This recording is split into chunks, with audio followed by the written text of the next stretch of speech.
प्रिय विद्यार्थियों, जैसा कि हमारी चर्चा थी महात्मा बुद्ध, बौद्ध धर्म। महात्मा बुद्ध जिन्होंने 6ठी शताब्दी ईसा पूर्व में धार्मिक कर्मकांडों में जो बुराइयां समावेशित हो चुकी थी, उन बुराइयों के विरुद्ध आवाज उठाई और उन्होंने जनमानस को एक ऐसा सरल धर्म दिया, एक ऐसा मध्यम मार्ग बताया जिससे इस आवागमन के चक्र से मुक्ति उन्हें मिल सकती है। आज हम उनकी शिक्षाओं के संबंध में जानकारी प्राप्त करेंगे और ये जानने का प्रयास करेंगे कि उन्होंने अपने जीवन पर्यंत जो शिक्षाएं, जो संदेश लोगों को दिया, उसके अंदर कौन कौन सी मुख्य बातें निहित थी और उन्होंने अपने संदेश के द्वारा, जैसा कि कहा गया है कि उनका जो सबसे बड़ी जो बात हमें उनके संदेशों में देखने को मिलती है, वो भिक्षुओं को एक ही बात कहते थे कि अपना जो दीपक है वो आप स्वयं बने, यानी कि आप आपो दीपो भव की बात वो यहाँ करते हैं और उन्होंने अपने ज्ञान मार्ग से लोगों के कल्याण की यहाँ बात की। आज उनकी जो शिक्षाएं हैं, उन शिक्षाओं के संबंध में हम जानकारी प्राप्त करेंगे। बौद्ध धर्म की शिक्षाएं। बौद्ध धर्म के मूल सिद्धांत उनके धर्म ग्रंथ त्रिपिटक में मिलते हैं। त्रिपिटक सम्मिलित रूप में विनय पिटक, सुत्त पिटक और अभिधम पिटक को कहते हैं। विनय पिटक में बौद्ध भिक्षुओं के लिए आचार विचार के नियम हैं। सुत्त पिटक में बुद्ध की धार्मिक एवं नैतिक शिक्षाएं हैं तथा अभिधम पिटक में उन शिक्षाओं में निहित दार्शनिक सिद्धांतों का विश्लेषण है। जैसा कि कहा गया है कि महात्मा बुद्ध की मृत्यु के बाद उन्होंने अपने जीवन काल में जो भी संदेश दिया, उनको लिपिबद्ध करने का कार्य उनकी मृत्यु के बाद में 483 ईसा पूर्व में जब उनकी मृत्यु हुई, तो उनकी मृत्यु के बाद में यहाँ प्रथम बौद्ध संगति का आयोजन किया गया और इस बौद्ध संगति के अंदर 2 पिटकों की रचना की गई, विनय पिटक और सुत्त पिटक। तीसरा जो पिटक था उसकी रचना बाद में तृतीय बौद्ध संगति के अंदर, जो कि अशोक के शासन काल में पाटलिपुत्र में हुई, उसमें इसकी रचना की गई। इन पिटकों के अंदर जो महात्मा बुद्ध के द्वारा जो शिक्षाएं, जो उनका जो दर्शन था और जो बौद्ध भिक्षुओं के लिए जो संघ के नियम थे, उनकी हमें महत्वपूर्ण जानकारी प्राप्त होती है। उन्होंने मध्यम मार्ग और सरल मार्ग की जो बात कही है, आखिर ये मध्यम मार्ग और सरल मार्ग क्या था, इसके संबंध में हम यहाँ चर्चा करेंगे। महात्मा बुद्ध के मूल उपदेश अत्यंत सरल एवं व्यवहारिक थे। आध्यात्मिक एवं दार्शनिक प्रश्नों जैसे आत्मा, परमात्मा, सृष्टि आदि के विवेचन एवं उनके संबंधित विवादों की चर्चा को वे अनावश्यक एवं मनुष्य की वास्तविक एवं व्यवहारिक समस्या के निदान के लिए अनुपयोगी मानते थे। ऐसे प्रश्नों को बुद्ध ने अन्याकृत, अपरिपक्व कहा है। इसे वे एक उदाहरण के द्वारा स्पष्ट करते हैं।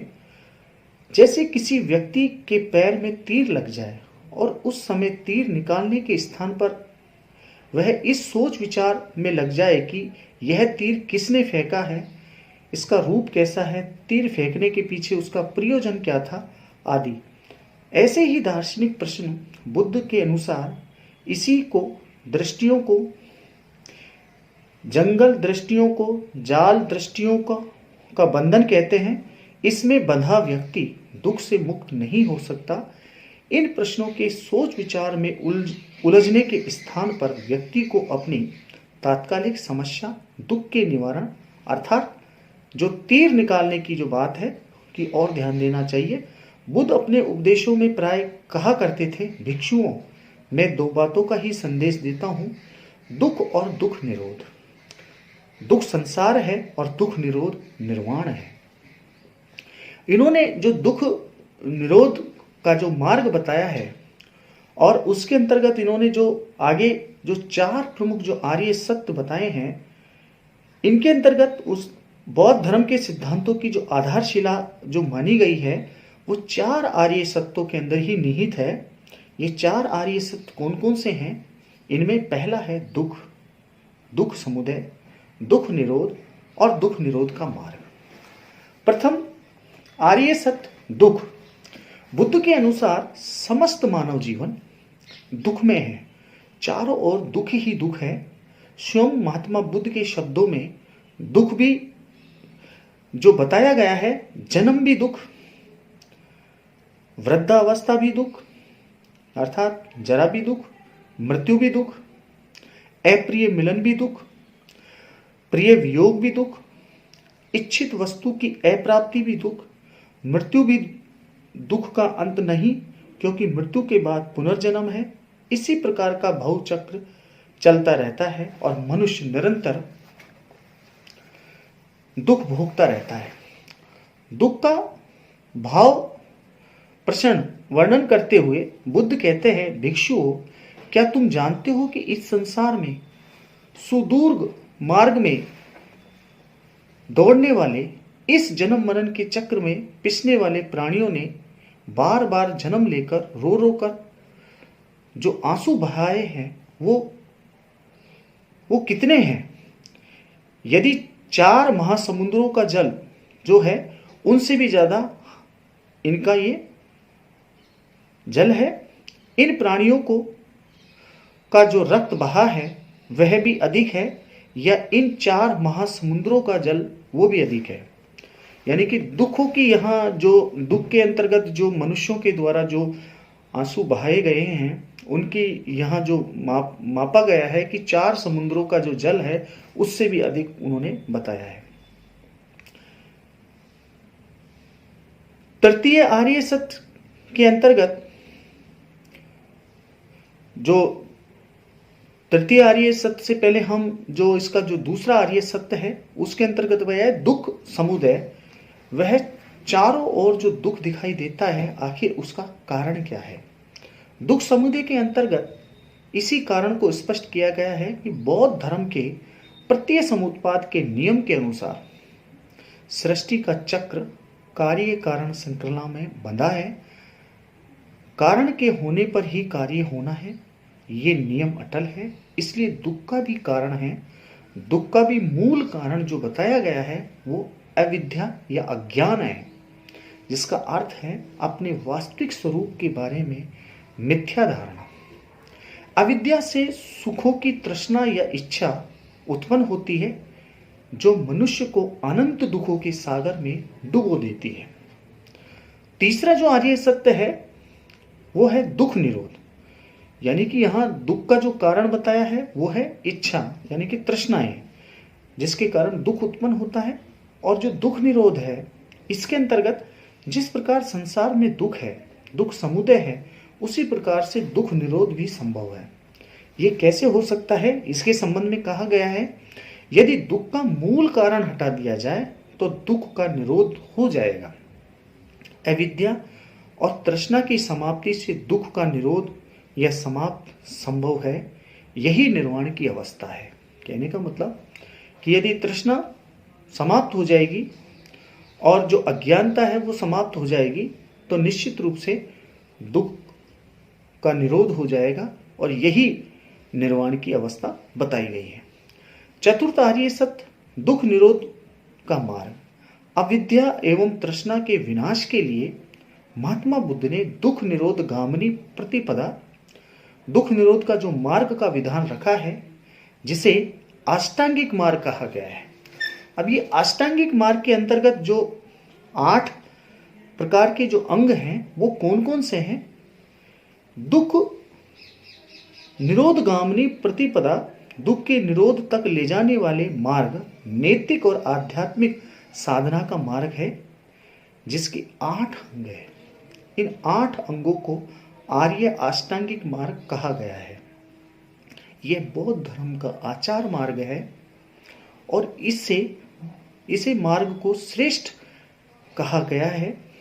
बुद्ध ने अपना जो प्रथम धर्मोपदेश दिया, धर्मचक्र प्रवर्तन के अंतर्गत सारनाथ में इसी मार्ग का उपदेश दिया। इस मार्ग के महत्व के बारे में स्वयं बुद्ध का कथन है, भिक्षुओं, जिस प्रकार गंगा, यमुना, चिरवस्ती, सरयू और मही नदियां पूर्व की ओर बहने वाली समुद्र की ओर अधिगामिनी होती है, उसी प्रकार भिक्षुओं अभ्यास करने पर आर्य अष्टांगिक मार्ग निर्वाण की ओर ले जाने वाला है, निर्वाण की ओर अभिमुख होने वाला होता है। आर्य अष्टांगिक मार्ग के 8 प्रकार हैं। वो 8 प्रकार इस प्रकार से हैं। सम्यक दृष्टि अर्थात सत्य या यथार्थ दृष्टि, बुद्ध वचनों में विश्वास और आर्य सत्यों का ज्ञान। पहला जो बताया गया है सम्यक दृष्टि। दूसरा है सम्यक संकल्प, सत्य संकल्प या सही विचार अर्थात आर्य मार्ग पर चलने का दृढ़ निश्चय। सम्यक संकल्प 3 प्रकार का होता है और वो जो है नैष्क्रम्य संकल्प, त्याग का संकल्प, अवयववाद संकल्प, द्वेष भाव न रखने का संकल्प जिसे कहा गया है अविहिंसा सम्यक संकल्प, हिंसा भाव न रखने का संकल्प। तीसरा है सम्यक वाक्य। सम्यक वाक्य वाणी की सत्यता और मधुरता अर्थात यथार्थ और प्रिय वचन बोलना ही सम्यक वाक्य है। त्रिपिटकों में कहा गया है कि असत्य, असभिन्न प्रलाप यानी कि व्यर्थ की बकवास, कठोर वाणी तथा पेशुन से रहित वाणी, पेशुन का मतलब यहाँ चुगली से, यही सम्यक वाक्य है। चौथा है यहाँ सम्यक कर्मांत, हिंसा, चोरी एवं मिथ्याचार का त्याग, सत्य कर्मों, दया, दान, करुणा, मैत्री, अहिंसा आदि का आचरण सम्यक कर्मांत है। सम्यक आजीव, आजीविकों के लिए इसे ऐसे साधन का प्रयोग जो सदाचार पूर्ण हो। दूसरे शब्दों में न्यायोचित जीविकापार्जन। स्वयं बुद्ध के शब्दों में हम लोग विष, शस्त्र, मदिरा, मांस बेचकर, झूठे नापतोल से ग्राहक को धोखा देकर, दासों, नौकरों और जानवरों का व्यापार आदि करके अपना जीवन निर्वाह करते हैं। ये सभी सब जो है मिथ्या आजीव है और इन्हीं आजीविकाओं का सहारा न लेकर सदाचार से जीवन यापन करना ही सम्यक आजीव है। सम्यक व्यायाम, नैतिक, मानसिक और आध्यात्मिक उन्नति के लिए निरंतर प्रयास, अशुभ कार्यों का त्याग और शुभ कार्यों को उत्पन्न करने के लिए निरंतर प्रयत्नशील रहना ही सम्यक व्यायाम है।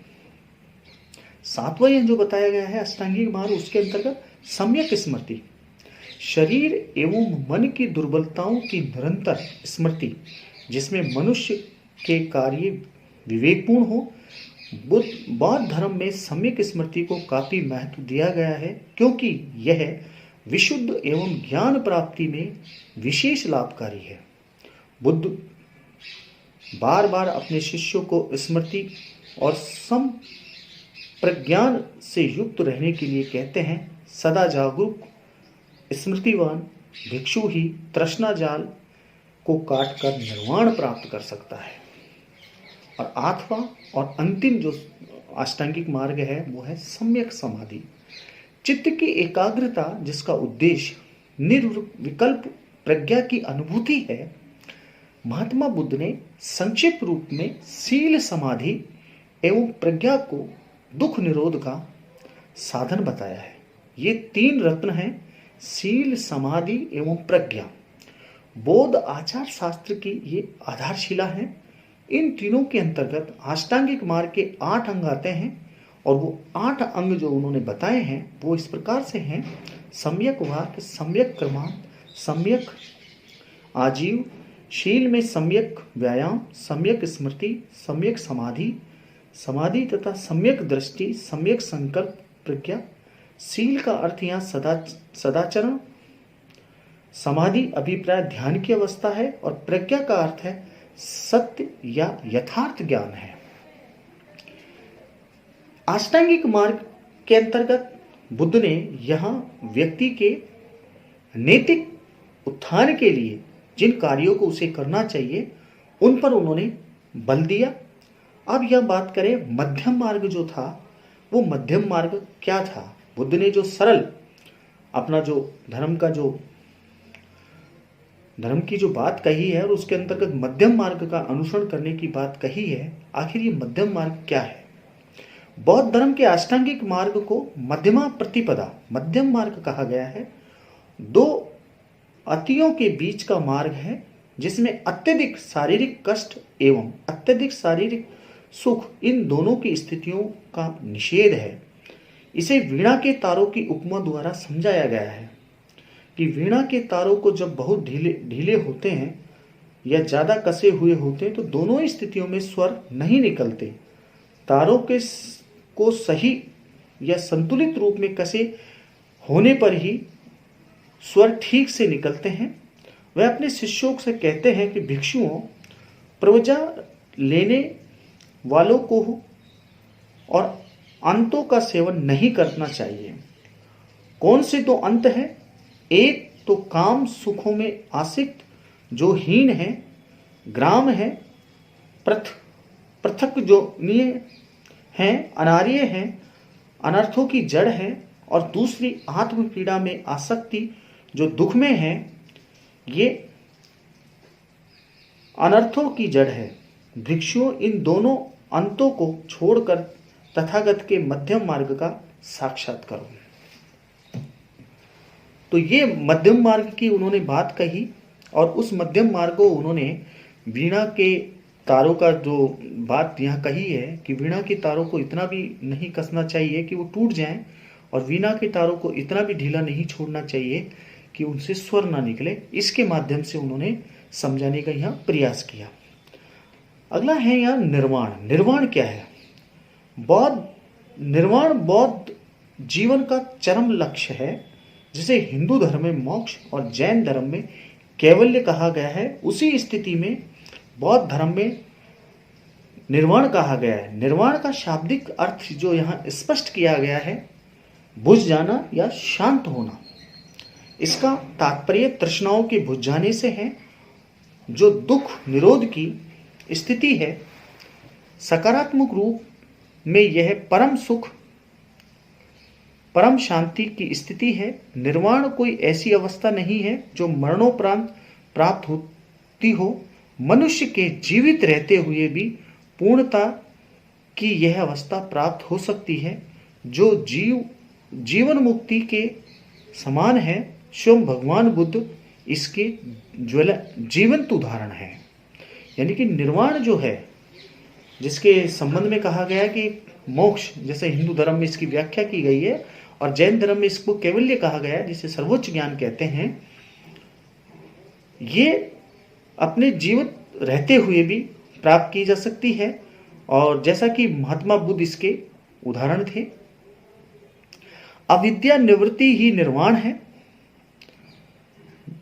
जैसे तेल के क्षय से दीपक बुझ जाना, वैसे ही अविद्या के क्षय से धीर पुरुष निर्वाण प्राप्त करते हैं। बुद्ध चरित्र में निर्वाण को दुर्लभ, शांत, अजर और अमृतपाद कहा गया है। आचार्य नागसेन मिलिंद प्रश्न में निर्वाण की स्थिति को समझाते हुए कहते हैं, तृष्णा का निरोध हो जाना निर्वाण है। जिस प्रकार जलती हुई आग की लो बुझ जाने पर पुनः दिखाई नहीं देती, उसी प्रकार निर्वाण प्राप्त तत्व भी दिखाई नहीं पड़ता। निर्वाण में दुख लेस मात्र भी शेष नहीं रहता। निर्वाण सुख ही सुख है। निर्वाण महासमुद्र की तरह अनंत सुख का भंडार है। कलेशों से अलिप्त है, शांत है। न पैदा होना, न पुराना होना, न मरना, न आवागमन को ही प्राप्त करना, यही निर्वाण की स्थिति है। हमारी चर्चा आगे भी जारी रहेगी। धन्यवाद।